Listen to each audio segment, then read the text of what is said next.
এখন যখন ব্যাপারটা এরকম দাঁড়ায় যে অনেক ক্ষেত্রে আপনি শুনেন যে সরকারের পক্ষ থেকে বিএনপির অনেক সমালোচনা করা হয় এবং কেউ কেউ এরকম বলতে চেষ্টা করেন যে বিএনপি কোনো কোনো ক্ষেত্রে আওয়ামী লীগের সাথে মিলেও আসলে এই সরকারকে একটু চাপে রাখতে চায়। সেই ব্যাপারটাকে তাহলে আপনি আসলে কিভাবে দেখেন? কারণ আপনি দেখুন, আমি খুব খুশি হতাম জি আপনি যদি মোর পলিটিক্যাল সাইড গুলোতে যেতেন। জি আপনি এমন কতগুলো ব্যাপার নিয়ে আসছেন যে বিষয়গুলো কিন্তু আপনার, আমি মনে করি যে এই মুহূর্তে এই দেশের জন্য এই বিষয়গুলো খুব একটা ইম্পর্টেন্ট না, বরঞ্চ ক্ষতিকর। ওকে আই আমি খুব কিছু ক্যাটেগরিক্যালি বলতে চাই আপনাকে জি যে এখন আমাদের সামনে যে বিষয়টা সবচেয়ে বড় প্রয়োজন, জি বলেন সেটা হচ্ছে সেটা কি?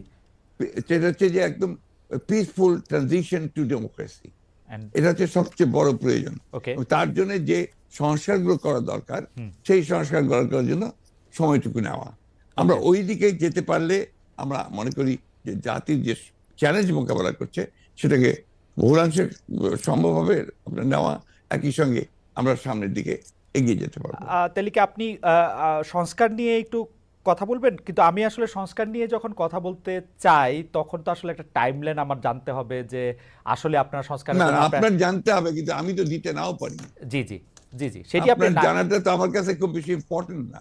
ওকে তাইলে তাইলে আপনার কাছে ইম্পর্টেন্ট এখন হচ্ছে যে মানে কোনটা যে এই সরকারকে আমার কাছে, আমি খুব পরিষ্কার করে বলেছি, জি আমি মনে হয় যে আমি কোনো অস্পষ্ট নেই। জি আমি বলেছি যে এই সরকার যে সংস্কারের কাজে হাত দিয়েছে, হুম হুম, সেই সংস্কারগুলো তারা দ্রুত শেষ করবে এবং সেটা স্পষ্ট করে বলাও আছে আমাদের যে একটা সুষ্ঠু অবাধ নির্বাচনের জন্য যেটুকু প্রয়োজন সেটুকু করেই তারা যাবে, এটা আমাদের বক্তব্য। হুম হুম, দে মে থিঙ্ক যে না, আরো কিছু আহ, করতে চাই, কিন্তু তাদের মূল যে ৬টা হুম হুম। কমিশন তারা করেছে, সেই ৬টা যত দ্রুত করতে পারে আমরা মনে করি সেটা দ্রুতই করে নিয়ে যাওয়া সম্ভব। এটা কোনো ব্যারিয়ার না, নো ব্যারিয়ার।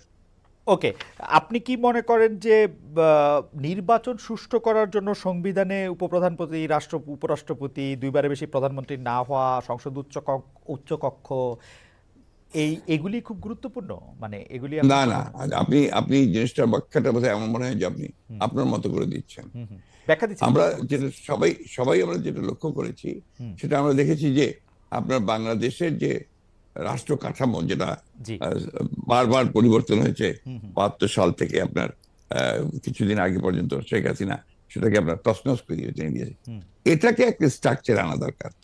আগেরটাই যে থাকবে তার তো মানে নেই। আমরা মনে করেছি এই কাজগুলো হলে এটা আরো সুন্দর হয়, যে ওকে কারণে আমরা আমাদের মতো করে আমরা 31 দফা দিয়েছিলাম। রাইট সেই 31 দফার প্রেক্ষিতে আমরা এই বিষয়গুলোতে আমরা এসেছি। আমরা রাষ্ট্রপতি প্রধানমন্ত্রীর যে আপনার ক্ষমতার ভারসাম্য, সেটাকে রক্ষা করতে চেয়েছি। এবং একই সঙ্গে আমরা মনে করেছি যে উপরাষ্ট্রপতি হলে সেখানে আরেকটা ব্যালেন্স তৈরি হয়। আমরা মনে করেছি যে আপনার উপপ্রধানমন্ত্রী হলে সে আরেকটা ব্যালেন্স তৈরি হয়। একটা মন্ত্রীদের মধ্যে, প্রধানমন্ত্রীদের মধ্যেও ক্ষমতার ভারসাম্য সৃষ্টি হয়। Democracy and parliament form of democracy, হুম হুম এটা তো আপনার কারো কাছে সুনির্দিষ্ট একক ব্যক্তির হাতে ক্ষমতা থাকে না। Right parliamentary form of democracy বেশি রাইট করে সেই জিনিসটাই আমরা করার চেষ্টা করেছি।